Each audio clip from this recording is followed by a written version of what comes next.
Let's look at Black Lives Matter in the UK. Yeah. And they're like, poverty over affects the black population in the UK. There's reasons for that. Immigration, immigrants who come over are normally poor people who come over. Yeah. We don't normally get rich white people emigrating to the UK. So that's true. But if we tackled poverty, it raises everybody. It raises brown people, black people and white people out of poverty. Yeah. But we've got to a stage where all we care about is what affects me. It's become very niche, but also very selfish. And we've become a very selfish people. So, but do you take the point, though, that Black Lives Matter would also say that it's not just about poverty, it's also about systemic racism. It's about the idea that racism permeates all aspects of society. What would you say to that claim? I know that's what they say, but they're wrong. The institutional racism is a ghost. It's ghost hunting. I can't prove there's ghosts in this room. Yeah. You've just got to believe me that there's ghosts because I can feel it. And this is what you're talking about here, I suppose. We're getting to this emphasis on lived experience, which seems to be a central tenet of all these various offshoots of this movement. And of course, as you say, it's not something that can be disproven. If someone says that I just feel it exists, then maybe it doesn't exist. So, but we've had this before. So we look at, people who believe in ghosts, people who see the Virgin Mary in a cavern or on a golf course, people who see Elvis. I don't know how we explain this psychologically, but this isn't a new phenomenon. People going, because I believe it must be true. Or indeed, because I'm disadvantaged in certain ways, it must be because there's a problem with the whole of society. And that's a gold-plated excuse.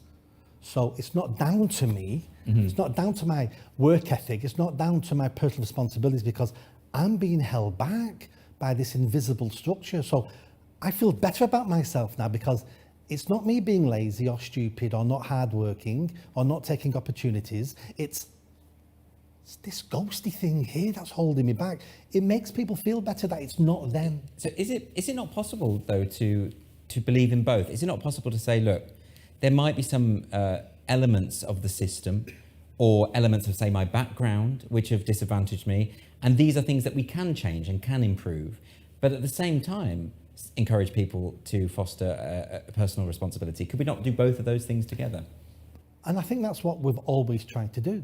I'm not saying for one moment we're all born equal. I say to young people all the time, you could be born 2 miles before you get to the starting line because of your background, but being 2 miles behind the starting line and then going, well, it's not even worth entering the race because look where I'm starting. And the answer is, you need to join the race. You need to join life and do what you can do.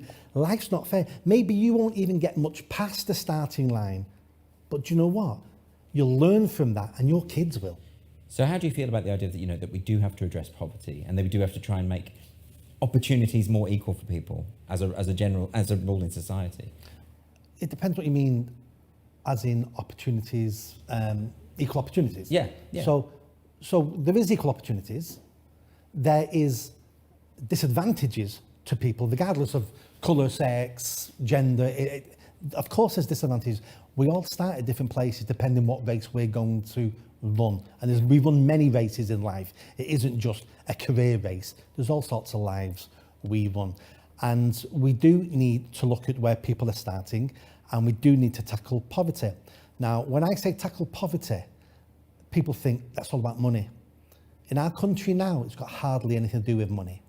It's to do with a mindset.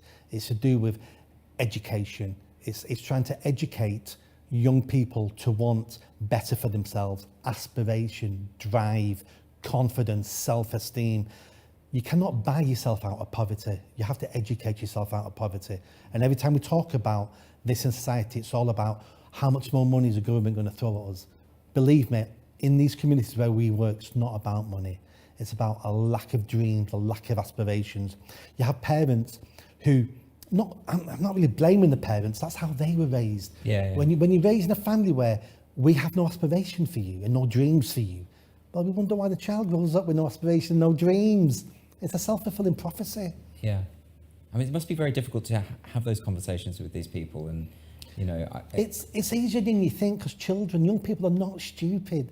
Once you unpick this with them in conversations over several weeks, over several months, Yeah. a bit at a time, because, you know, they're socialising, and you give them different scenarios and you have a laugh and a joke with them. Yeah, that was my mistake, wasn't it? Yes, it was. That was your mistake. And what do you think about that? Yeah, well, that's unfair because of these reasons. Well, you're right because of those reasons, it's unfair.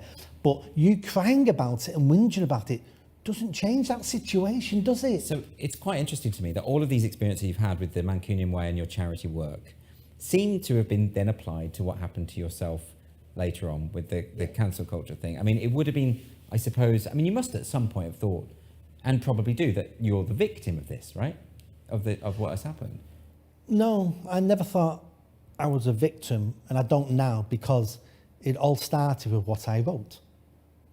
So it was no one else's fault. I put my thoughts out there. Yeah.